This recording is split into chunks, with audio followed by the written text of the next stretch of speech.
नमस्कार दोस्तों, मैं आज सुभाष की बात में कुछ सवाल के साथ अपनी बात शुरू करना चाहता हूं।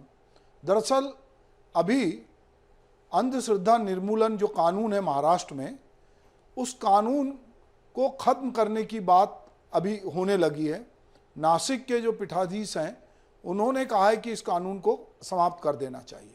इधर छतरपुर में एक रैली निकली जिसमें अंधश्रद्धा निर्मूलन समिति के महाराष्ट्र के जो उपाध्यक्ष हैं श्याम मानव, उनको उनके खिलाफ कार्रवाई की बात हुई। और इसी तरह की बयानबाजी आज अखबारों में अगर हम देख रहे हैं तो पूरे अखबार में इस तरह की बयानबाजी लगातार महाराज जी जो बोल रहे हैं, अलग अलग महाराज हैं, कोई भी महाराज हो सकता है, कोई भी धर्म को मानने वाले जो उसका प्रचार प्रसार करते हैं या जो उसमें लगे रहते हैं, वो लोग अपनी बात कहते हैं। कुछ लोग जो धर्म के नाम पर अंधविश्वास फैलाया जा रहा है उसके खिलाफ लगातार काम कर रहे हैं। तो अभी हम ये देख रहे हैं कि क्या हमारे देश में जो वैज्ञानिक चेतना संपन्न होना चाहिए देश को, वो नहीं है। और बड़े पैमाने पे जैसे जैसे चुनाव आ रहे हैं तो जो आस्था के बड़े उत्पादन के जो उद्योग खुल गए, क्या अंधश्रद्धा के प्रसार का राजनीतिक पहलू है ये? इस पर विचार करने की जरूरत है। धार्मिक आस्था का चरित्र मूलतः निजी होता है, लेकिन विशाल सामूहिक आयोजनों में भीड़ एकत्र कर उसे मास सोसाइटी में समाहित किया जा रहा है। इसके जरिए धर्मपरायण जनता की निजी आस्था का दोहन कर उसे सामूहिक राजनीतिक पहचान के दायरे में खींच लिया गया है। अब बात हम ये करते हैं कि जो बागेश्वर धाम के धीरेन्द्र शास्त्री जी हैं, जो इन दिनों देश भर में चर्चा का विषय बने हुए हैं। छत्तीसगढ़ की राजधानी रायपुर में धीरेन्द्र शास्त्री जी ने एक राम कथा का वाचन किया और एक दरबार लगाया। और उन्होंने महाराष्ट्र की एक संस्था महाराष्ट्र अंधश्रद्धा निर्मूलन समिति ने जो अंधविश्वास और जादू टोना को बढ़ावा देने के पे गंभीर आरोप लगाया उन्होंने, समिति ने। इन तमाम आरोपों को सिरे से खारिज करते हुए धीरेन्द्र शास्त्री ने यह स्पष्ट किया कि वह समाज में किसी भी प्रकार का अंधविश्वास नहीं फैला रहे। महाराष्ट्र की अंधश्रद्धा निर्मूलन समिति ने नागपुर में इसी महीने हुई धीरेन्द्र शास्त्री की रामचरित्र चर्चा कथा को लेकर सवाल उठाए थे। ये भी कहा जा रहा है कि इस कथा के जल्द खत्म होने के पीछे अंधश्रद्धा निर्मूलन समिति का आरोप है। अब बागेश्वर वाले बाबा को चुनौती देने वाले अंधश्रद्धा निर्मूलन समिति के उपाध्यक्ष श्याम मानव को धमकी मिली है और उनकी सुरक्षा बढ़ाई है। अब आज ये भी पता चला है कि महाराज जी के बागेश्वर धाम में भी कोई फोन आया है और वह महाराज जी को भी धमकी मिली है। अब सवाल ये है कि महाराज जी को मानने वाली धर्मपरायण जनता या उनको सुनने जाने वाली धर्मपरायण जनता एक तरफ है, उनके कुछ फॉलोअर एक तरफ हैं, अंधश्रद्धा निर्मूलन समिति के लोग एक तरफ हैं, और समाज इसको एक मूक दर्शक के रूप में देख रहा है कि ये क्या है। तो पहले तो हम ये समझें कि महाराष्ट्र में 2013 को अंधविश्वास फैलाने के खिलाफ कानून बनाया गया। महाराष्ट्र अंधश्रद्धा निर्मूलन समिति भी समाज में फैले अंधविश्वास को दूर करने के लिए काम करती, जैसे हमारे छत्तीसगढ़ में डॉक्टर दिनेश मिश्रा जो है वो भी काम करते हैं और लगातार अंधश्रद्धा के खिलाफ काम करते हैं।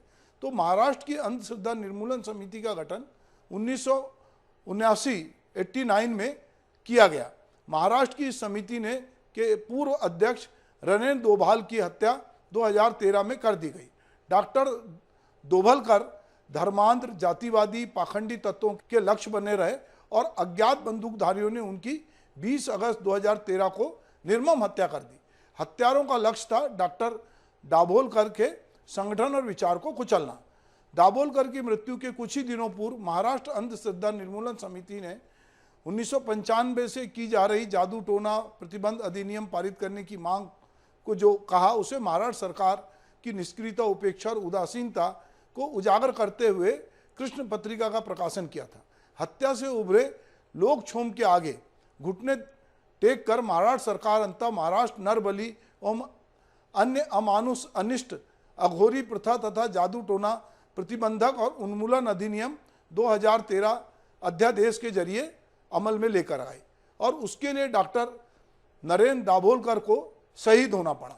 महाराष्ट्र अंधश्रद्धा निर्मूलन समिति करीबन 200 शाखाएं राज्य भर में कार्यरत है और उसके जरिए राज्य में हजारों कार्यकर्ता सक्रिय हैं। उसमें युवक, युवती, अध्यापक, बड़ी संख्या में जो लोग हैं वो इस अंधविश्वास उन्मूलन लगे। इसमें बुआ बाबा जी का पर्दाफाश, वैज्ञानिक जागरण, विवेकवादी जीवन दृष्टि का प्रचार प्रसार, व्यसन विरोध, अंतर जाति तथा अंतरधर्मी विवाह समर्थन, जादू टोना का विरोध, धर्म चिकित्सा पर्यावरण जागृति, यज्ञ संस्कृति, पुरोहित शाही, कर्म कांड का विरोध, प्रदूषण मुक्त त्यौहार दिवाली होली आदि उपक्रम सभी जाति धर्म निहित शोषण और भेदमूलक व्यवहार परंपरा का विरोध कर उसकी जगह रचनात्मक गतिविधियां चलाती है और उनका समर्थन करती है। अब सवाल यह है कि कोई भी संस्था जो इस तरह का काम कर रही, हम सदियों से देखते हैं कि हमारे यहाँ संस्कृति को और धर्म को एक साथ जोड़ दिया गया और धर्म के साथ कोई भी किसी धर्म का उस तरह से विरोधी नहीं है, पर धर्म के नाम पर होने वाले पाखंड, जादू और बहुत तरह तरह की करिश्मे का लोग विरोध करते हैं। अपनी अपनी सबकी धार्मिक आस्थाएं होती हैं और आदमी अपनी धार्मिक आस्थाओं से, अपनी परंपरा से अपनी धार्मिक आस्थाओं को मानता आता है। हम देखते हैं कि अगर हम हमारे अपने ईश्वर की, अल्लाह की, या हम मसीह की या बुद्ध की या जैन की जो महावीर स्वामी हैं, इन तमाम परंपराओं को हम देखते हैं तो इन परंपराओं में जो लोग भी आए हैं वो लोग दरअसल उन्होंने समाज को जोड़ने के लिए बात की, पर जो उनके नाम से जो धर्म की आड़ में बहुत सारे लोग होते हैं जो उसके को महिमा मंडित करके उसमें लोगों की जो आस्थाएं उसका फायदा उठाते हैं। और इसमें कहीं ना कहीं जो लोग इसका विरोध करते हैं, उस ढोंग को जानते हैं, वो जानते हैं कि किसी प्रकार का कोई अंधविश्वास नहीं है, पर वो इसका जब विरोध करते हैं तो कहीं ना कहीं ऐसी ताकतें उनके खिलाफ होती है। और निश्चित रूप से जो लोग धर्म की आड़ में राजनीति करते हैं या जो धर्म के आड़ में व्यवसाय करते हैं या लोगों की अज्ञानता का फायदा उठाते हैं, और ये परंपरा ऐसा नहीं है, ये परंपरा बहुत पहले से, जो राजा होता था, जो राजकाज करता था, वो अपने पुरोहित के जरिए, पंडित के जरिए, अपने जो भी वहाँ पे उनके खादिम होते थे जो धर्म की बात करते थे, जो उनके मानने वाले होते थे, उन चाहे वो पादरी हों, चाहे वो मौला हों, मौलाना हों, इनके जरिए वो आम रियाया को ये बात बताते थे कि ये ईश्वर का प्रतिनिधि है और तुम इसके आदेशों की अवहेलना करोगे, इसका मतलब तुम ईश्वर की अवहेलना करोगे। तो राजकाज को चलाने के लिए इस तरह की चीज़ें बहुत पहले से रही। अब जो है चूँकि बहुत सारे धार्मिक गुरु हो गए हैं और वो अलग अलग तरह से बात करते हैं, तो वो आध्यात्म का टार्च बेचते हैं।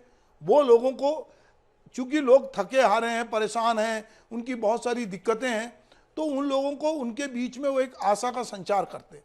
लोगों के पास अस्पताल नहीं है इलाज के लिए, लोगों के पास जेब में पैसे नहीं है, लोगों के पास समझ नहीं है, वैज्ञानिक चेतना नहीं है, तो कहीं संस्कृति धर्म का घाल मेल कर कर, कुछ चमत्कार दिखाकर वो लोग ऐसे लोगों को अपने साथ जोड़ते हैं या लोग उनके साथ जुड़ते जाते हैं और बहुत लोगों को जाने अनजाने फायदा भी होता है। तो बहुत तरह के बाबा इस देश में, बाबाओं की एक लंबी कतार है, पर इस देश में बहुत अच्छे साधु भी हुए हैं, महात्मा भी हुए हैं और वो उन्होंने धर्म की राह दिखाई है। पर बहुत सारे लोग अभी धर्म को एक अलग तरीके से इस्तेमाल कर रहे हैं और इसमें बहुत सारे राजनीतिक दल, बहुत सारी अलग लोग भी इसमें कहीं ना कहीं उनके पीछे खड़े दिखते हैं। अगर हम ये देखते हैं कि जो आदिम झुंडवादी समाज के रचना के पतन के साथ ही ईश्वर की कल्पना का उदय भी हुआ था। ईश्वर की यदि हम कल्पना करते हैं तो उसमें इस तरह की बात आती है, क्योंकि ये एक बड़ी बात है कि लोग, चूँकि हमारी आस्थाएं इतनी गहरी हैं कि हम सोचते हैं कि ईश्वर को मनुष्य क्या पैदा करेगा, पर साइंटिफिक टेम्परामेंट वाले कहते हैं कि मनुष्य ने ही दुनिया भर में तमाम देवी देवताओं को जन्म दिया। सारे देवताओं की और उनसे जुड़ी कल्पनाओं की को जो निर्मित करने वाला ये मनुष्य का दिमाग था। हम देखते हैं कि हमारे जो अभी पिछले दिनों रामचरितमानस को लेकर बातचीत हुई, तुलसी ने रामचरितमानस लिखा, सूरदास ने कृष्ण की भक्ति लिखी, मीराबाई ने कृष्ण की भक्ति लिखी। तो जो भक्ति काल था, उस परंपरा के बहुत सारे कवि थे या उसके पहले जो भक्त कवि थे, उन्होंने अपने अपने आराध्य के लिए अच्छे ग्रंथ लिखे और बाद में जनमानस में वो बहुत प्रचलित हुए। हम लगातार इधर के दिनों में भी देखते हैं कि जो हमारी बहुत सारी फिल्में बन रही हैं, उन्होंने बहुत सारी देवी देवता, बहुत सारे ऐसे लोगों को सामने लाए जो पहले नहीं थे और लोगों ने देखा कि लोगों ने उसको स्वीकार किया। हम संतोषी माता की बात कर सकते हैं, वैभव लक्ष्मी की बात कर सकते हैं, हम किसी जो कहना चाहिए कि जो मजार है उसमें जो लोग नए तरह के बाबा लोग आते हैं उनकी बात कर सकते हैं।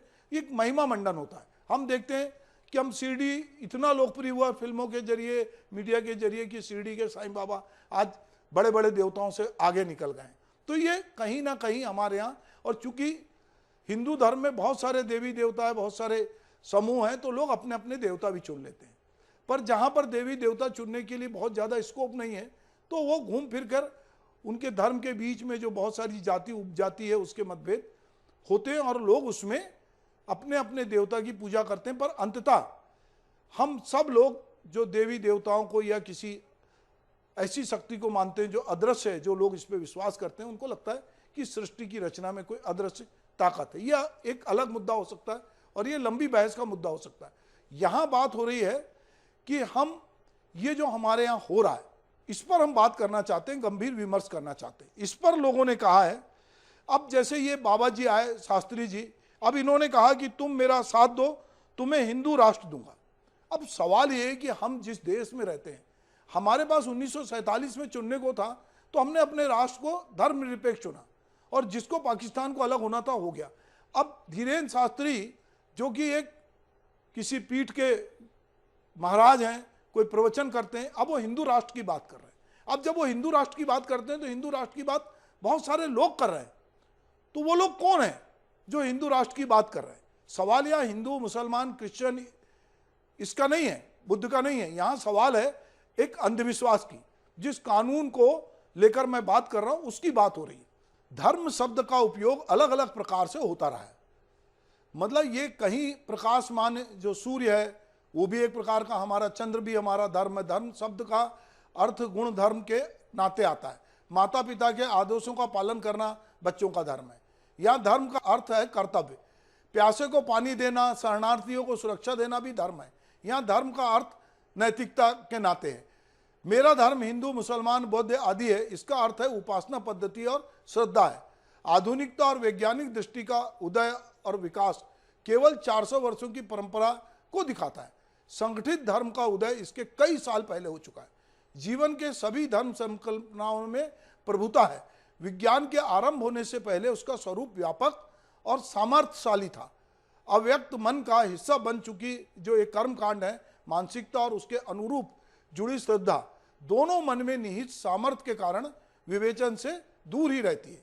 इसके कई महत्वपूर्ण सामाजिक यथार्थ भी है। हमारे भीतर एक अदृश्य का भय है। अतृप्त कामनाओं की पूर्ति के लिए मनुष्य ने अतीत और कर्म कांडों के साथ जुड़े धर्म को स्वीकार किया। इन दोनों का अस्तित्व आज एक अदृश्य भय के साथ मौजूद है। लोगों को लगता है कि दुनिया कब में क्या घटित होगा इसका भरोसा नहीं है। इसका सीधा असर उनके जीवन पर भी पड़ता है। अब हम देखते हैं, हम अपने देश के परिप्रेक्ष्य में देखते हैं कि हम कहते हैं कि हमारे देश की बहुत सारी व्यवस्थाओं से हम नाखुश है। हमको लगता है कि पता नहीं, तो हम कहते हैं इस देश को भगवान चला रहा है। हमको लगता है कि जो सिस्टम काम करना चाहिए वो नहीं कर रहा है। जिन लोगों के काम होने चाहिए दफ्तरों में वो नहीं हो रहे हैं। जहाँ कहीं भी वो काम के लिए जाते हैं तो वो देखते हैं कि वह नहीं हो रहा है। तो हमने एक कल्पना की कि ऊपर वाला देख रहा है। हमने लोगों से कहा कि जो कुछ करोगे, जो भी जैसे कर्म करोगे यहीं भुगतोगे। ये कल्पना भी हमारे हुआ कि ताकि लोग जो है एक पवित्र भावना के साथ, एक सच्ची भावना के साथ ये वो लोग रहें और लोग गड़बड़ी ना करें। तो धर्म के साथ पवित्र, अपवित्र, लौकिक कई प्रकार के भेद जो है धर्म के मूल में है। व्यक्ति का अद्वैतवादी हो या दैत्यवादी हो, क्रिश्चियन हो, मुस्लिम हो, ये कोई भी हो सकता है। सब में अपनी अपनी धारणाएं हैं। अब इन सारी बातों को लेकर चूंकि पंडित धीरेन्द्र कृष्ण शास्त्री जो हैं वो कुछ ऐसी चीज़ें बता रहे थे, और उसमें कुछ मीडिया के साथी भी शामिल थे कि जो एक चमत्कार की बात करती कि आप किसी के चाचा का नाम बता रहे हैं, आप किसी के भाई का नाम बता रहे हैं, और लोग उसे अभिभूत भी हो रहे हैं, वो चमत्कृत भी हो रहे हैं। तो इसको लेकर इस समय मीडिया में एक बहस छिड़ी है। धर्म हमारी व्यक्तिगत आस्था का प्रतीक है, और हम जब इसको अपने घर में पूजा अर्चना करते हैं तो हमारा व्यक्तिगत मामला होता है। तो हमारे छत्तीसगढ़ के सीएम जहाँ पर ये कि पंडित धीरेन्द्र कृष्ण शास्त्री का दरबार लगा था, उन्होंने बघेल साहब को भी कहना पड़ा, लोगों की सिद्धियाँ मिलती है, रामकृष्ण परमहंस, भगवान बुद्ध इसके उदाहरण है। सिद्धियों से इनकार नहीं किया जा सकता, लेकिन चमत्कार नहीं दिखाना चाहिए। ये जादूगरों का काम है, ये उचित नहीं है। सिद्धियों का प्रयोग चमत्कार दिखाने में नहीं करना चाहिए। ऋषि मुनियों ने भी कहा है कि यही बात कही है। चंगाई सभा में भी यही चमत्कार है, इससे जड़ता आती है। धर्म बचाने का ठेका लेने वाले धोखे में है। अंधविश्वास के कारण छत्तीसगढ़ में जो हो रही हत्याएं हैं, इसको लेकर जो यहाँ के डॉक्टर दिनेश मिश्रा जो लगातार इस पर काम कर रहे हैं, वो जादू टेना, यहाँ की टोनी प्रथा, इन तमाम चीज़ों के खिलाफ जाकर वो काम करते हैं। अभी हाल ही में जसपुर जिले में जो है इस तरह की घटनाएं हुई, तो डॉक्टर दिनेश मिश्रा कहते हैं कि मनुष्यों की बीमारी के अलग अलग कारण होते हैं। संक्रमण बैक्टीरिया, वायरस, फंगस से होता है, कुपोषण से व्यक्ति कमजोर और बीमार होता है, दुर्घटनाओं में व्यक्ति बीमार हो जाता है। जादू टोने का कोई अस्तित्व नहीं है, इसलिए जादू टोने से बीमार करने की धारणा अंधविश्वास है। कोई नारी टोनी नहीं होती, सिर्फ अंधविश्वास के कारण किसी व्यक्ति को चोट पहुंचाना, उसकी जान लेना गैर कानूनी है और ये आपराधिक गतिविधि है। तो यहाँ ये एक तरफ ये बात हो रही है। उधर हम देखते हैं कि छतरपुर में सनातन प्रेमी समाज ने बागेश्वर धाम सरकार के समर्थन में रैली निकाली और रैली निकाल के बहुत सारे साधु संत उसमें शामिल हुए और उन्होंने जो श्याम मानव हैं महाराष्ट्र के, उनके खिलाफ कार्रवाई की और कहा कि इसको जो फंडिंग होती है उसकी आर्थिक जांच की मांग की। अभी सवाल यह है कि अंधश्रद्धा निर्मूलन समिति को क्या फंडिंग होती होगी, ये जांच का विषय है। पर यह भी देखने की बात है कि जो बहुत सारे संगठन हैं, जो धार्मिक संगठन है, सामाजिक संगठन है, वो चाहे किसी भी धर्म के हो, उनको भी बड़े पैमाने पे फंडिंग हो रही है और लगातार हमारे बीच में आता है कि इनको लोग कौन लोग पैसे दे रहे हैं। ये जो बड़े बड़े पंडाल लगते हैं, ये बड़े बड़े लंगर लगते हैं, जो साधु महात्मा हो, मौलाना हो या कोई अलग अलग चंगाई सभा आयोजित करने वाले लोग हैं, इनको कौन फंड करता है। सवाल यहाँ किसी एक धर्म का नहीं है। लोग कहेंगे कि साहब आप हिंदुओं के बारे में बोलते हैं, मुसलमानों के बारे में नहीं बोलते। हम ना हिंदू के खिलाफ बोल रहे हैं ना मुसलमान के खिलाफ बोल रहे हैं। हम जो धार्मिक अंधविश्वास हैं हम उसके बारे में बात कर रहे हैं। हम ये बात कर रहे हैं कि अंधश्रद्धा निर्मूलन जो कानून है वो बना रहना चाहिए और केवल महाराष्ट्र में नहीं, हर प्रदेश में ये लागू होना चाहिए। क्योंकि हम देखते हैं कि हमारे समाज में जो हमारा समाज है अब वो धीरे धीरे शिक्षित हो रहा है, पर हमारे समाज में अंधश्रद्धा की वजह से सती प्रथा आई। हमारे यहाँ स्त्रियों को पति के मरने के बाद सारे कलर उनको त्यागने पड़े। हमारे यहाँ बहुत सारे ऐसे बलि प्रथा थी, बहुत सारी चीज़ें हैं जिससे हमको निजात पाना है। अगर हम विश्व गुरु बनना चाहते हैं तो हमको बहुत सारे अंधविश्वास से ऊपर जाना पड़ेगा। हम अगर किसी स्त्री को टोनी के कारण प्रताड़ित कर रहे हैं तो उससे आगे जाना पड़ेगा। और ये बात भी जो महाराज लोग कह रहे हैं, भाई आप आए अपने प्रवचन कीजिए, आप हिंदू राष्ट्र बनाने की बात कर रहे हैं, ये कैसे संभव है। महाराज जी से ये भी पूछना चाहिए कि अगर आप हिंदू राष्ट्र बना रहे हैं तो इस देश के 30 करोड़ मुसलमान को क्या करेंगे आप, उनको कहाँ ले जाएंगे। और उनके पास ये अवसर था 1947 में कि वो जा सकते थे, वो नहीं गए क्योंकि वो सदियों से यहाँ रह रहे हैं। आप क्रिश्चियन को कहाँ ले जाएंगे। आपके देश के बहुत सारे लोग बाहर पढ़ने लिखने नौकरी करने जा रहे हैं। हर हिंदुस्तानी का सपना है कि मैं अमेरिका में जाके सेटल हो जाऊं, मेरे को डॉलर में पैसा मिले, पाउंड में पैसा मिले। आज अमेरिका, आज कनाडा में सर्वाधिक हमारे यहाँ के लोग हैं, अमेरिका में लोग हैं, हमारे जो हैं लोग इंग्लैंड में हैं। कहाँ दुनिया की जो हम आज भारत जो है सबसे बड़ी आबादी होने जा रहा है, अभी जनगणना नहीं हुई, हम सबसे बड़ी आबादी होने जा रहे हैं। हम पूरी दुनिया में घूम घूम के धंधा पानी कर रहे हैं। हमारे मूल का कोई आदमी कुछ वहाँ पर पदाधिकारी बनता, हम गौरव से भर जाते हैं। पर हम अपने ही देश में इतने अनुदार हैं, हम एक विश्व गुरु बनना चाहते हैं, पर हम एक तरफ ये भी करेंगे हम हिंदू राष्ट्र बनाएंगे। तो सवाल ये है कि एक तरफ अंधविश्वास को जन्म देना, एक तरफ बड़ी बड़ी बातें करना, मीडिया में बने भी रहना और मीडिया को गरियाना भी।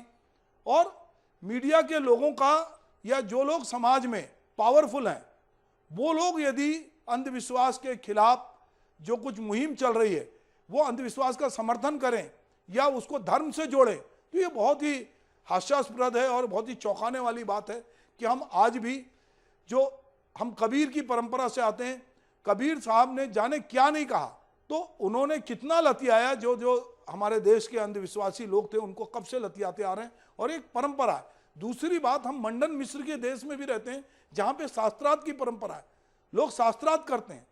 तो हम शास्त्रार्थ भी नहीं कर रहे हैं। हम अगर कोई आदमी सवाल उठा रहा है तो उसका जवाब देना है, और जवाब वहाँ नहीं देकर कहीं और दे रहे हैं और उस पर भी सवाल उठा रहे हैं।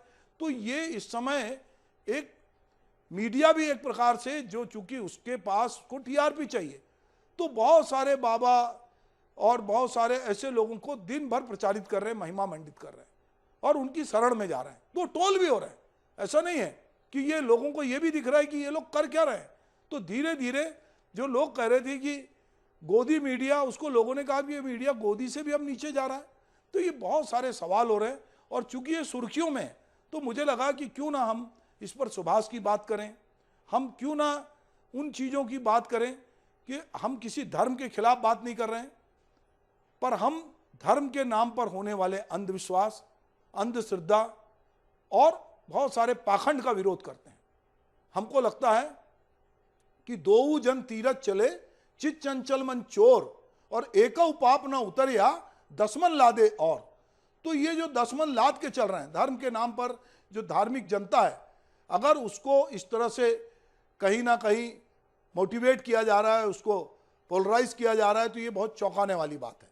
और ये अलग अलग धर्म के जो लोग ठेकेदार बने घूम रहे हैं या उनके पीछे जो ताकतें हैं, वो सब इस तरह के काम कर रहे हैं। हम देख रहे हैं बस्तर में अभी आदिवासी और जो क्रिश्चियन धर्म अपना लिए हैं, उन लोगों के बीच में एक तनाव की स्थिति बन रही, वो भी कोई बहुत ठीक नहीं है। दूसरी तरफ जाति विभेद पैदा करने की कोशिश हो रही है, वो भी ठीक नहीं है। तीसरी तरफ ये अंधविश्वास की परंपराओं को बहुत आगे ले जा रहे हैं। हमारी चिंता होनी चाहिए कुपोषण के खिलाफ, हमारी चिंता होना चाहिए स्कूली बच्चियां जो ड्रॉप आउट हो रहा है उसके खिलाफ, हमारी चिंता होनी चाहिए कि गरीबी की रेखा से हम ऊपर क्यों नहीं उठ रहे हैं। तो हम उन सवालों पे, बुनियादी सवालों से अलग हटकर बड़ी संख्या में धर्मपरायण जनता प्रवचन सुनने जा रही है। ठीक है, उसकी धार्मिक आस्था है, वो जाए, पर वहाँ पर जिस तरह की बातचीत हो रही है वो चौंकाने वाली है। और ये केवल एक जगह नहीं हो रही है, एक समुदाय में नहीं हो रही है, ये बहुत जगह हो रही है। और लोगों की अशिक्षा, अज्ञान और धार्मिक जो उनकी आस्था है, उसका फायदा उठाकर कहीं ना कहीं सोशल मीडिया के जरिए भी इस मामले को बहुत हवा दी जा रही है। ये बहुत चौंकाने वाली बात है। और दुर्भाग्य है कि समाज का पढ़ा लिखा तबका वो इसमें इन्वॉल्व है, जिसको लोगों को राह दिखानी चाहिए, लोगों को अंधविश्वास से बाहर लाना चाहिए। वो भी अगर इसमें शामिल होगा तो लोगों के लिए आइकॉन होता है, लोग उसको देखते हैं। और बहुत बार लोग सोचते हैं कि जब ये मंत्री जी वहाँ जा रहे हैं, ये नेताजी वहाँ जा रहे हैं, ये प्राध्यापक वहाँ जा रहे हैं, ये पत्रकार वहाँ जा रहे हैं, ये वैज्ञानिक ऐसा कर रहा है, तो ये बहुत सारी जो समाज में दूसरे लोग हैं वो सहसा ऐसा विश्वास करते हैं। तो हमारे यहाँ इस तरह की चीज़ें बहुत हो रही है, इस पर निश्चित रूप से सोचना चाहिए। और मैं ये बात कहना चाहता हूँ कि जो महाराष्ट्र का अंधश्रद्धा निर्मूलन कानून है, वो कानून और अच्छे तरीके से उस पर बात होनी चाहिए, पूरे राष्ट्र में बहस होनी चाहिए। और जो अंधविश्वास, चाहे वो धार्मिक कारणों से फैला रहे हों, रूढ़िवादी परंपराओं के जरिए फैला रहे हों, ये सारे अंधविश्वास के खिलाफ इस देश को, जिस तरह उसने स्वच्छता का अभियान चलाया, तो ये मानसिक स्वच्छता का अभियान भी चलाने की जरूरत है। लोगों को वैज्ञानिक टेम्परामेंट पैदा करने की जरूरत है, वैज्ञानिक चेतना पैदा करने की जरूरत है। और एक ऐसा समाज जो प्रगतिशील मूल्यों की वकालत करता हो, जो जाति, धर्म, समुदाय, लैंगिक आधार पर किसी के साथ भेदभाव ना करता हो, हमें उसकी वकालत करने की जरूरत है। नमस्कार।